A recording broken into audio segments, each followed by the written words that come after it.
यह है कि भारत ने जब 23 और 24 सितंबर वाला नोटाम जारी किया था और यह घोषणा की थी कि भारत वहां अग्नि 5 मिसाइल का परीक्षण करने जा रहा है, तो चीन उस पर काफी ज्यादा भड़का हुआ था और भारत को यूएन के चार्टर तक का हवाला दिया था। दरअसल चीन उस समय अग्नि 5 के परीक्षण से काफी ज्यादा डर गया था, क्योंकि वो परीक्षण MIRV तकनीक से युक्त अग्नि 5 मिसाइल का था और वो भारत का पहला MIRV तकनीक से युक्त किसी मिसाइल का परीक्षण होता।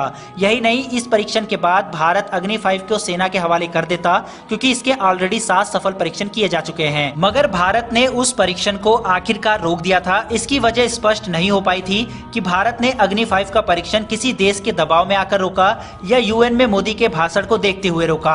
वहीं यह भी बताया गया था कि उस दिन मौसम भी खराब था, जिस वजह से अग्नि 5 का परीक्षण DRDO ने नहीं किया था।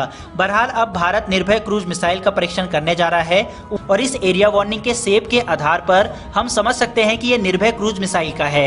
यानी भारत 6 अक्टूबर से 8 अक्टूबर के बीच में निर्भय क्रूज मिसाइल का परीक्षण करने जा रहा है। इस मिसाइल को 750 से 1000 की रेंज में टेस्ट किया जाएगा। इस मिसाइल सिस्टम को रशियन इंजन के साथ ऑलरेडी इंडक्ट भी किया जा चुका है, लेकिन वो मिसाइल सिस्टम केवल लिमिटेड नंबर में इंडक्ट की गई है। निर्भय क्रूज मिसाइल के अभी तक जितने भी टेस्ट किए गए हैं उसका रिजल्ट मिक्स रहे हैं, यानी कुछ सफल भी रहे हैं तो कुछ असफल भी रहे हैं। इसीलिए इस मिसाइल का यह टेस्ट काफी ज्यादा क्रूशियल होने वाला है। निर्भय सबसोनिक क्रूज मिसाइल की सबसे बड़ी खासियत इसकी रेंज है। माना जा रहा है कि इस मिसाइल सिस्टम की रेंज लगभग 1500 किलोमीटर तक होगी, लेकिन अभी तक जो मिसाइल सिस्टम डेवलप हुई है उसकी रेंज लगभग 800 से 1000 किलोमीटर तक की है। इस चीज को देखते हुए इंडिजिनस शॉर्ट टर्बोफैन इंजन, जिसको पहले मनिक इंजन कहा जाता था, उसके साथ में इस मिसाइल सिस्टम का सक्सेसफुल टेस्ट भारत के लिए काफी ज्यादा महत्वपूर्ण होने वाला है। निर्भय सबसोनिक क्रूज मिसाइल एक मल्टी प्लेटफॉर्म मिसाइल सिस्टम होने वाली है।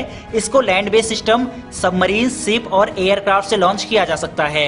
वहीं इतनी ज्यादा रेंज के साथ ये मिसाइल सिस्टम भारत की स्टैंड ऑफ रेंज से जो मारक क्षमता है उससे बहुत ज्यादा वृद्धि करेगी। अगर दोस्तों हम इसे एग्जाम्पल के तौर पर समझे तो अगर भारतीय सेना का कोई शिप इस मिसाइल सिस्टम को कैरी करता है और वो साउथ चाइना सी के मुहाने पर है, तो यह शिप मेन लाइन चाइना को टारगेट कर सकेगा। वहीं अंडमान एंड निकोबार से टेक ऑफ किया सुखोई 30 MKI विमान अगर इस मिसाइल सिस्टम को कैरी कर रहा है तो यह एयरक्राफ्ट भी मेन लाइन चाइना को टारगेट कर सकेगा। वहीं दूसरी तरफ अगर इंडियन नेवी का एक शिप यह मिसाइल सिस्टम कैरी कर रहा है और वो गल्फ ऑफ ईडन में है, तो वो अफगानिस्तान को टारगेट कर सकता